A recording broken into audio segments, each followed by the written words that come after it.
Hi! For today's video, good morning Philippines! For today's video, dito tayo sa Legacy, Dexterville Legacy.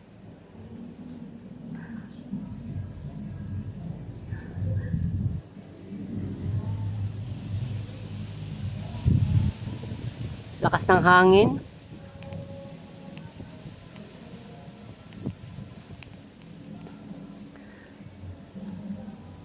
Yan yung bahay nila Ate Jose tsaka ni Kuya John. Ayan kanilang tindahan, sari-sari store. Yung drum na yan, dadalhin yan dyan sa taas. Kunin ko muna yung drum. Dadalhin to doon sa taas sa banyo.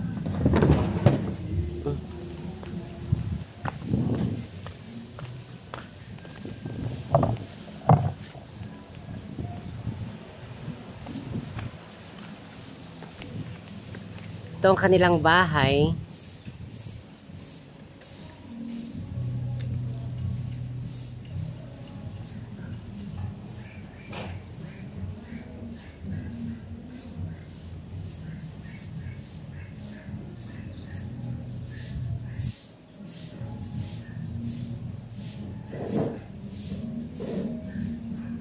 Bukas pa yung gate. Ngayon mga darling, ipapasyal ko kayo dito sa sa bahay ni RD na regalo nila Ate Josie at saka ni Kuya John sa kasal niya. Ito po yung bahay na regalo nila kay RD.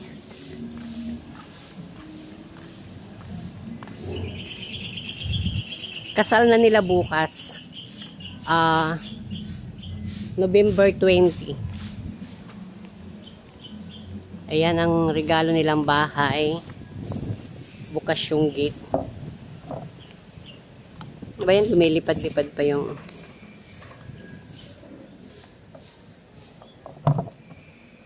Ito yung gate. Ito yung lawak ng lupa nila. Ayan. Ayan yung lawak ng lupa. Dito yung garahe. May mga nakaharang pa na kasi. Gagawin pa to dito.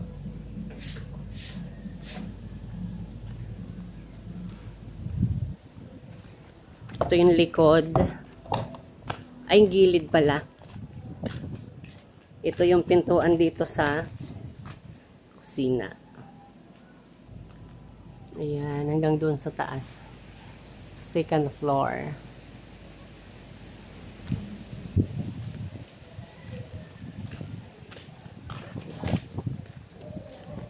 Dadalhin to doon sa sa banyo.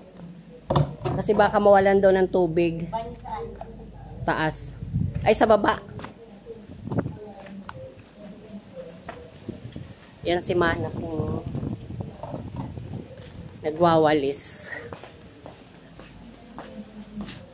Halika, pasukin na. Pasok tayo sa loob.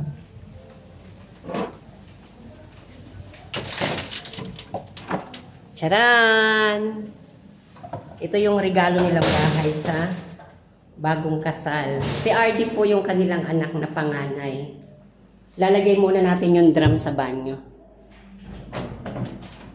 Aywan ko kung may tubig pa. Ay, mayroon na. Sa taas na lang to. Diyan lang muna yan. Tumana tayo. Wala pang wala pang sopa. Wala pang couch. Ito may screen. Ito yung screen. Ayan, nilagay kong kortina nung isang araw. Yan ang kortina na inilagay ko. Dapat may pang-ipit ng kortina para ganyan siya. Ayan. May kortina dyan. May wall pan dito. Actually, yung isang ventilador dadalhin pa dito. Ayun yung drum na ilalagay ko sa banyo sa taas. Ayan, may mesa pa po. May mesa po sila. Ang kanilang table is 6-seaters. 6-seaters. Ito ang kanilang, ito na dito yung parang sala at saka dining area. Ito dito yung kanilang lababo. Ayan. May kalan na. Di pa nalalagyan ng gas. Doon yung dapat yung gas. Ayan yung pintuan papunta sa labas. Sa kusina. Ayan, may screen din po siya. Ayan. Tapos may double lock siya yung gate. Ayun doon sa ano.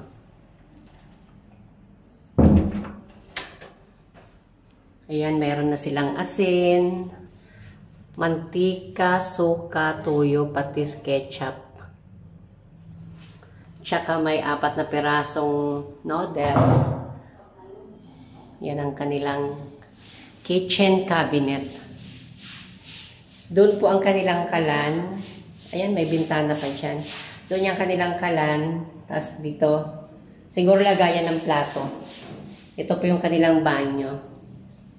Ito po yung CR sa baba.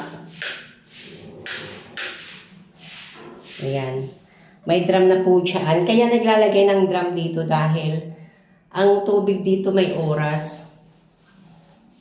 Minsan 8. May tubig pa. Minsan kasi pinag-i-schedule ng nawasa kung saan lugar ang may tubig. May exhaust fan sila. Ito ang kanilang CR. Ayan, may lagayan ng tissue. Ay, malagyan niya ng tissue mamaya. Tsaka ito yung, ang taas naman ng kanilang towel, Ito ang taas. Dapat dito lang.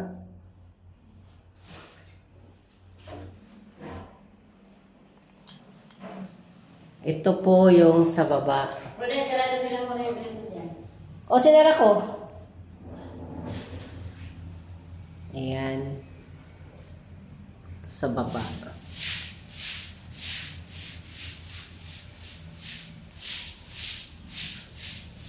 Ngayon, akyat po tayo sa second floor.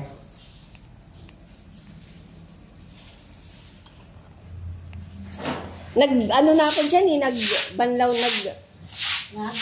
banlaw na ako dyan nung nakaraan Pangit naman ang pagkasimento. Ito tiles yan dyan.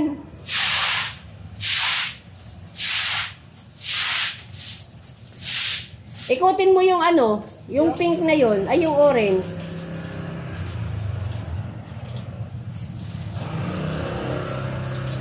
Ikutin mo pa para ayan, para kaprag. Sige daw. Baliktarin mo. Yung nilaga, Ayan. Mas mahina. Mahina na kasi anong oras na? Alas 9:30 na. Tayo sa taas. Ito yung stairs papunta sa second floor.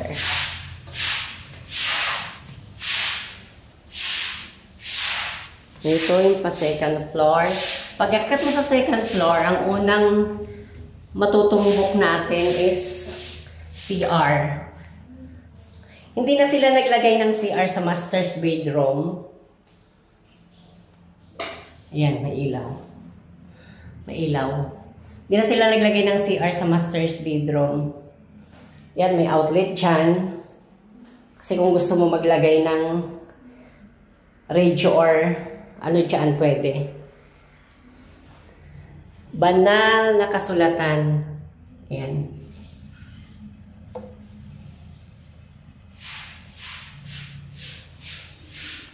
Ito yung kanilang CR dito sa second floor.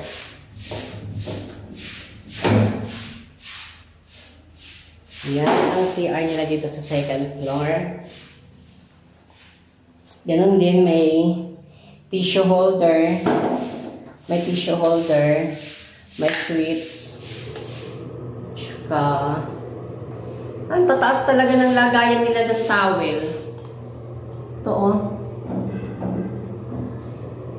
Parang kay RD yata sinukat.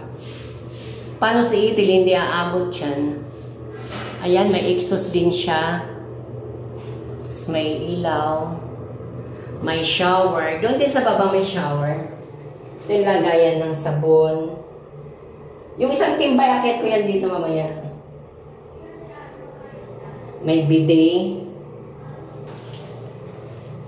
Ayan. Sarado na natin. Ay, hindi ko napatay yung ilaw.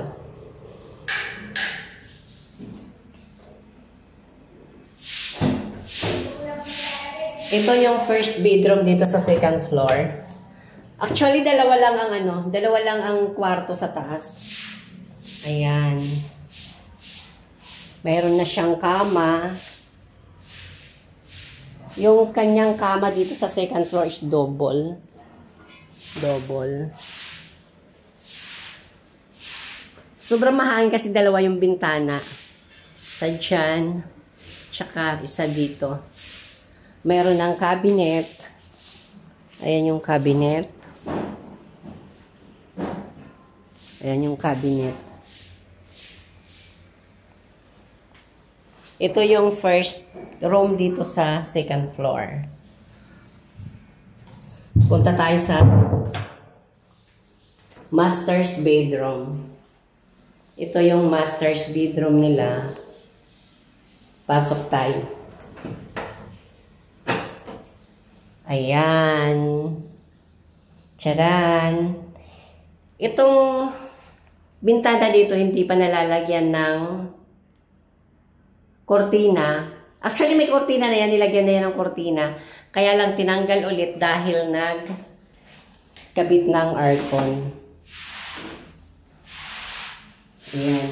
Hindi ko pa rin po nilalagyan ng ito yung ano niya. Safety box.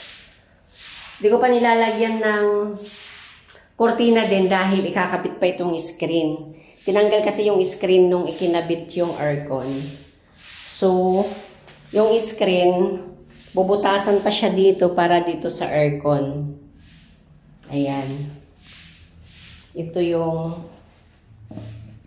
warranty ng aircon. Tapos dito naman yung, ito yung second floor. Ito, nandito na yung kama. Diyan yung kama. Ayan yung bintana, nilagay may kortina na po siya. Ito siya. Ano din po itong kama niya is family size. Sa second, yung first room na ang kama doon is double lang. Ito family size. Ito ang master bedroom nila. So, pwede ka maglagay ng cabinet dito sa area na to. Cabinet.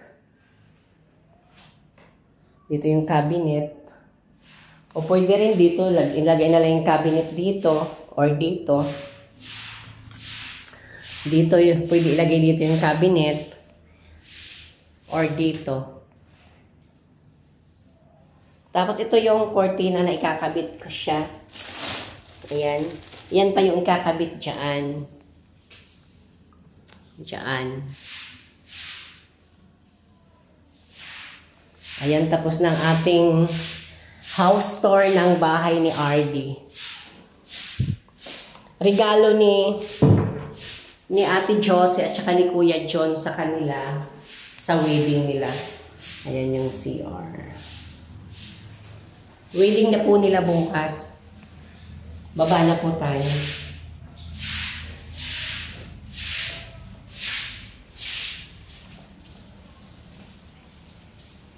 Ano na lang ang supa.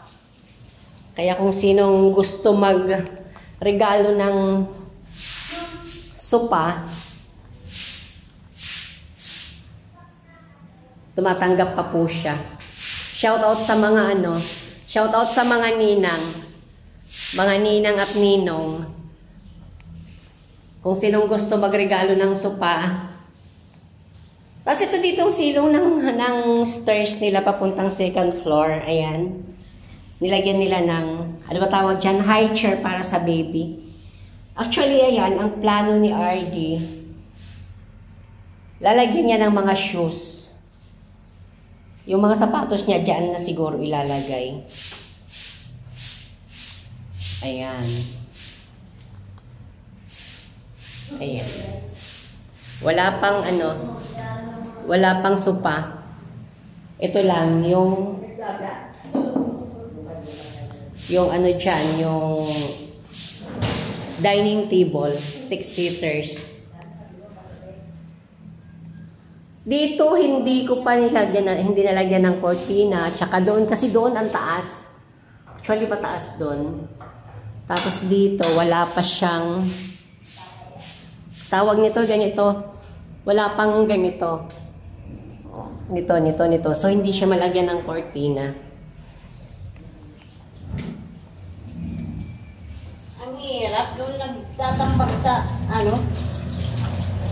Ayun na, may butas doon. Oo nga. Hindi, yung bato doon, mana. Ayan o. Yung bato tanggalin mo para yung tubig doon pumunta rito sa lupa. Saan ba to? Ayan o, sa may tubo. Hindi, ito. Ayan o. Ito? Oo. Hindi, mataas na. Mataas din. Ano na lang, wawalsin na lang ng ganyan. Uy, may basura. Ay. Ay, basura.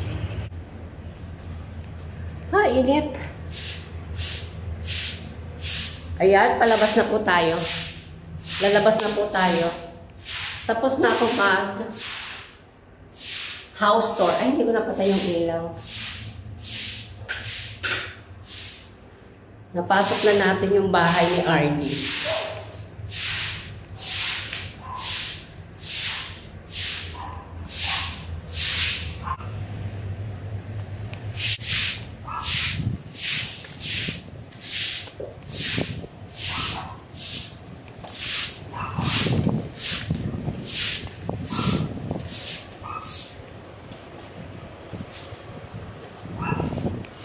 Itong mga bakal at saka yero, para dito yan, ibububong yan dito.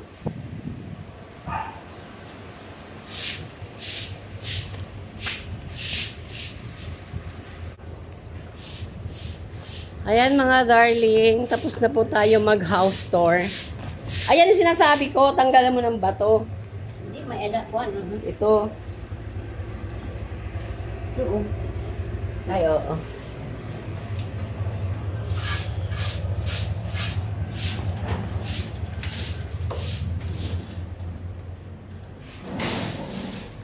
Okay, hanggang dito na lang po nagtatapos ang ating house tour sa bahay ni RD.